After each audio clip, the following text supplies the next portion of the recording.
This bumpy, untarred road leads into Karamajiji, one of the numerous settlements in the Federal Capital Territory. Karamajiji is just a few meters from the Abuja city gates.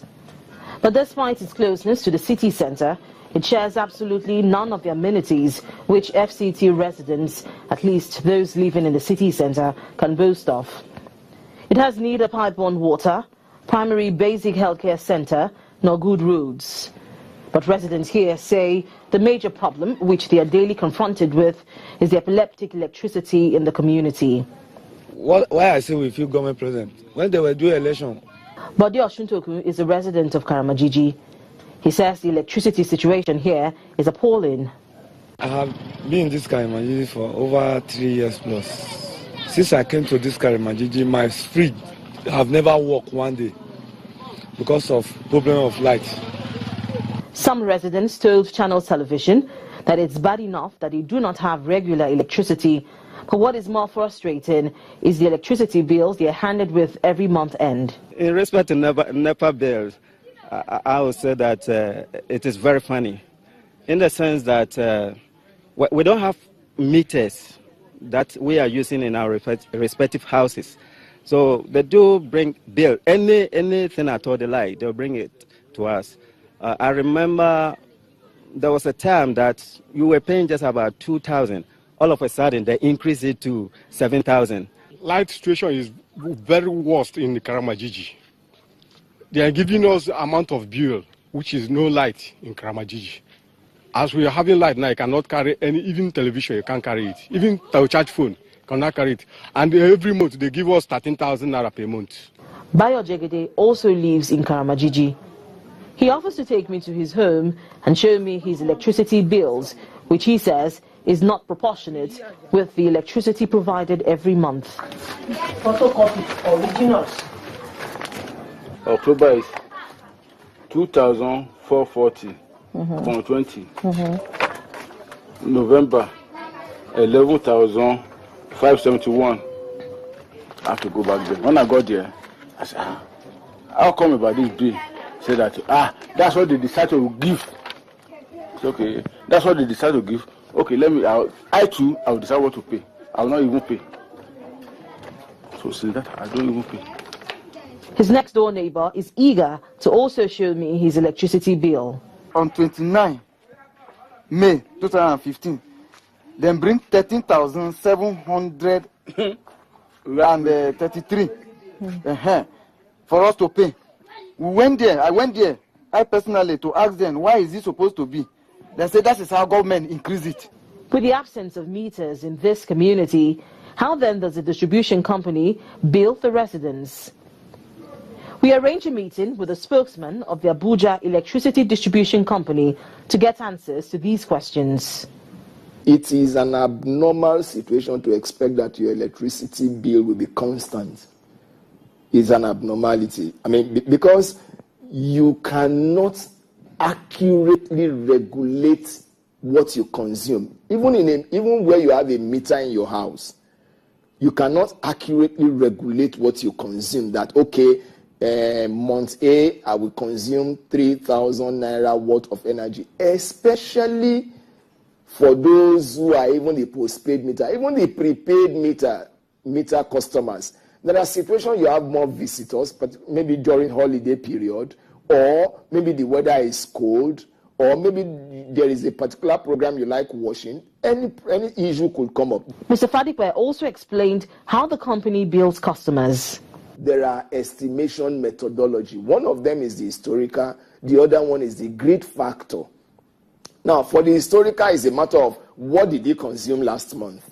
What did he consume the previous month? What is he likely to consume in the third month? I mean, you take a statistical analysis of that and you begin to do an average. The Abuja Electricity Distribution Company plans to roll out 100,000 meters to customers in 2016 to reduce the number of people without meters. This number of meters is not enough to cater for thousands of residents without meters. Nevertheless, the rollout is expected to address the problems of overbilling and give customers confidence that they are paying exactly for electricity consumed. Minda Kibi, Channels Television News. Welcome back, and you are watching the Crux live from Channel Studios in Abuja. We are talking about electricity metering. As we saw in that report, people do not have confidence in estimated billing. Now, before we went on the break, we were talking to the discos about the methodologies for how we come up with estimated billing. But there's clarity, I think, in the minds of everybody that actually meters would solve this problem and will give consumers confidence that they are paying for power that they have consumed. So I want to start by bringing in the manufacturers. Why are you not supplying meters to the discos so that they can give meters to their customers?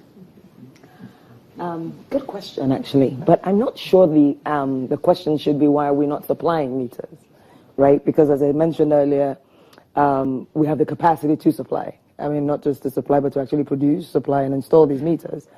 I think it's more so the uptake from the distribution companies, right?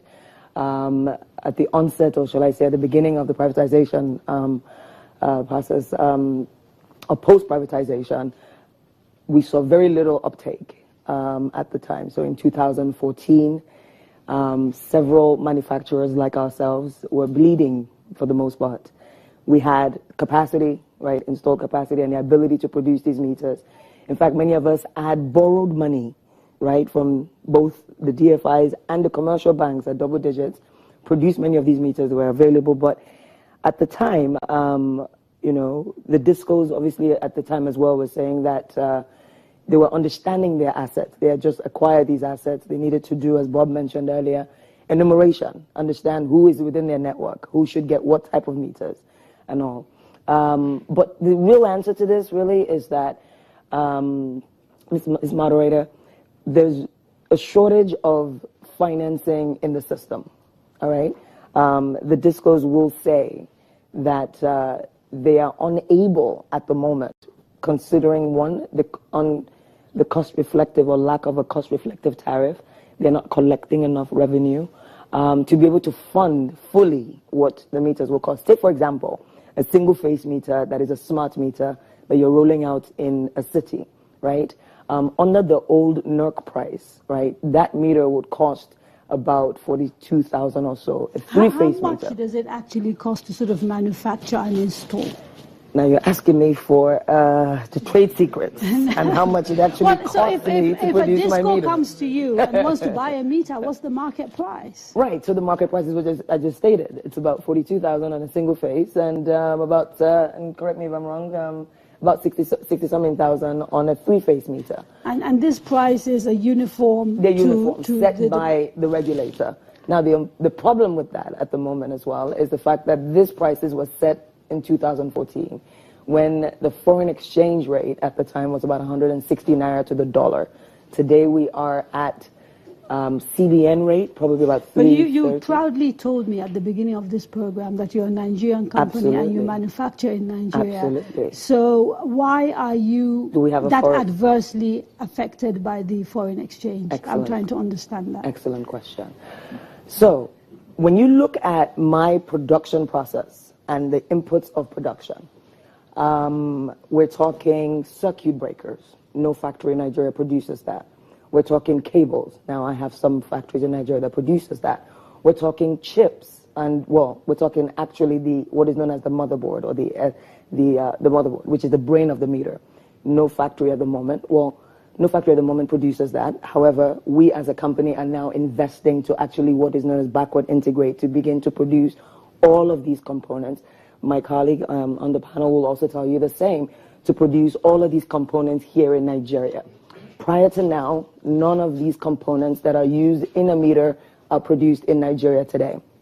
Okay. Mr. Balogu, let me bring him in. Of course. If I'm a disco and I come to you today and I want to place an order for 10,000, 20,000 meters, will you sell them to me at the NERC regulated prices, or will you say to me, actually, no, the dollar has changed in price and therefore I won't sell?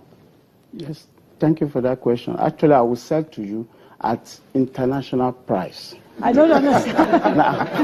Now what does that mean exactly? You see, Look, it's very important we realize that meters, the component that consists meter as a body, is all about solid-state devices, electronics component like IC, transistor, resistor, and so on and so forth. They are made all over the globe.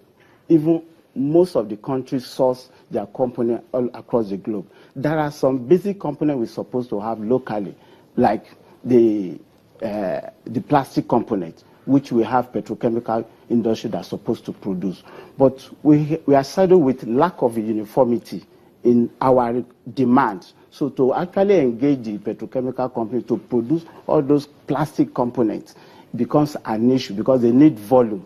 So those are part of the challenges. So realistically, if you were going to sell your meters, what would be a competitive price that allows you to sell to the market and be confident of recouping your investment?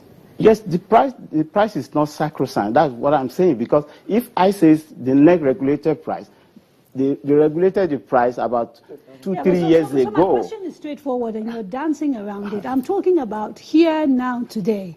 If you have a disco that wants to buy meters, at what price would you sell? I will say the price. I have my own preset price because and the meters, because we don't have one single type of meter.